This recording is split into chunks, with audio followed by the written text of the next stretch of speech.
A new offence of causing death by dangerous or careless cycling is being considered by the government in a bid to improve road safety. It would mean cyclists who kill pedestrians are treated in a similar way to dangerous drivers. The proposals come a year after the cyclist Charlie Alliston was jailed for 18 months for knocking over and killing mum of two Kim Briggs. Kim's husband, Matt Briggs, has been campaigning since then for a change in the law. It took 18 months to come to trial. The law that was used to prosecute was fairly archaic in its wording. It's wanton and furious riding, which was a law from 1861 designed to stop people riding horses recklessly in Hyde Park. Hopelessly inadequate and hopelessly out of date. So is the time right for a change? Let's hear from author and cyclist Malachy O'Doherty, who's with us in studio, and also solicitor Nick Freeman. Morning to you both. Nick, do you feel the time is right now for a change? I think it should have happened some time ago. I think a proposal to treat cyclists in exactly the same way as motorists is what should happen, and I think just dealing with this specific offence doesn't go nearly far enough. So how would you draw parallels? What sort of things are you talking about, Nick? I would literally adopt the same rules and regulations that relate to motorists and apply them to cyclists, including insurance. I would also make them wear helmets, high-vis jackets, going through red traffic lights, driving without due care, dangerous driving. I would have a point system. And possibly more importantly than all that, for all that to work, you need to be able to identify the driver, the cyclist, and I would insist that on the back of their tabard they have an identification number which is peculiar to them. Which would be similar to a car registration number. Exactly, and so we know at any one time not who the bike belongs to but who the cyclist is. Malachy O'Doherty, what do you Well, I'm not proposals? entirely surprised that a lawyer wants new laws, since that's the working material they deal with. But I'm a little bit surprised that the emphasis is entirely on the responsibility of the cyclist, when the cyclist is the most vulnerable road user, and therefore if there's going to be any kind of reconsideration of the law on this, and there should be, then it must also take into consideration the vulnerability of the cyclist. Less than a fraction of 1% of road deaths are caused by cyclists. The kind of laws that Nick is recommending there will restrain cycling and will reduce the number of cyclists on the road, and that must be part of the agenda as well, because there is a moral panic about cycling. There is a feeling out there that the cyclist is a bit of a nuisance who shouldn't really be on the road at all, and that runs contrary to the entire thrust of government policy at the moment, which in terms of not just road usage but the environment and health policy is about encouraging cycling. I suppose the other side of that, Malachy, is the roads are a dangerous place for everybody, and at the moment anybody can go and get a bicycle and can be on the road. Yes, and, perhaps there should be, greater emphasis on urging people to get the cycling proficiency test.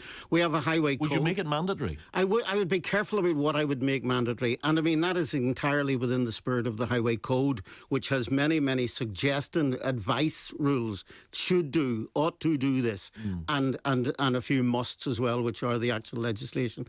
If you dampen down cycling with heavy-handed legislation and simply provide new revenue streams for insurance companies, then you're not necessarily doing the best thing for freedom of movement on the roads and for health and for the environment. Nick? Well, there are some valid points there. So far as the insurance is concerned, if you have a car, then in my view, the insurance premium will be a lot less, and the same for vehicle excise licence. Proficiency, of course, should be mandatory. I note that Malachy doesn't refer to whether or not cyclists should be identified. I'll be interested to hear his views in relation to that.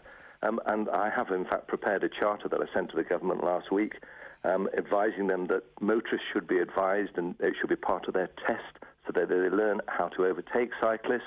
And, of course, we need to preserve the safety from both perspectives. This isn't just picking out cyclists and having a go at them. It's to try to bring the law up to date for both parties. So there are a whole raft of measures that I have suggested that relates to motorists and cyclists to yes, make but it Nick, you're saying make it safer for both of us. Because at the moment it's a very dangerous place, and we're sharing limited space, and it isn't really working. we're sharing limited space. It isn't working. It's more dangerous for the cyclist. There are things that can be done, certainly through public information broadcasts. But you're saying, for instance, treat the cyclist exactly like the motorist. A bicycle is not exactly like a car. You do need to exercise far greater caution in the use of a motor car when you're driving 1.5 tons of metal through city streets at 30, 40, 50, 60 miles an hour. A bicycle is going along at 12 miles an hour, generated by the energies of the person on top of it. Well, what happens when cyclists are going 12 miles an hour, 15 miles an hour on pavements, and we don't know who it is? Well, they should. There are laws against that. That's why we need laws for everyone, and that we have massive laws for motorists, and the number of motor cars that have increased in the last 5 years is 2.5 million. So that the raft of increasing legislation hasn't certainly deterred motorists. Nick, this follows from the Chris Alliston case. Chris Alliston went to jail. The law as applied to him worked. Now, we've had criticism of that law saying that the law was archaic. What's wrong with the law being archaic? What's wrong with it is that the degree of dangerousness in that case would have caused the motorist who killed someone to receive a maximum sentence of 14 years. There was no legislation in place to deal with that. As you heard Matt Briggs said, we're dealing with legislation to try and find something, actual bodily harm, for cycling wantonly and furiously under the 1861 Offences Against the Person Act. Now, you're not seriously suggesting that's an appropriate way. We're not seriously suggesting that somebody who cycles dangerously, kills someone, should actually serve 9 months in prison. Are you suggesting that that is the right means and right steps to take to punish somebody? Well, I don't actually believe in punishment as the way of dealing with these things, but essentially, there were mental health issues in terms of Chris Alliston.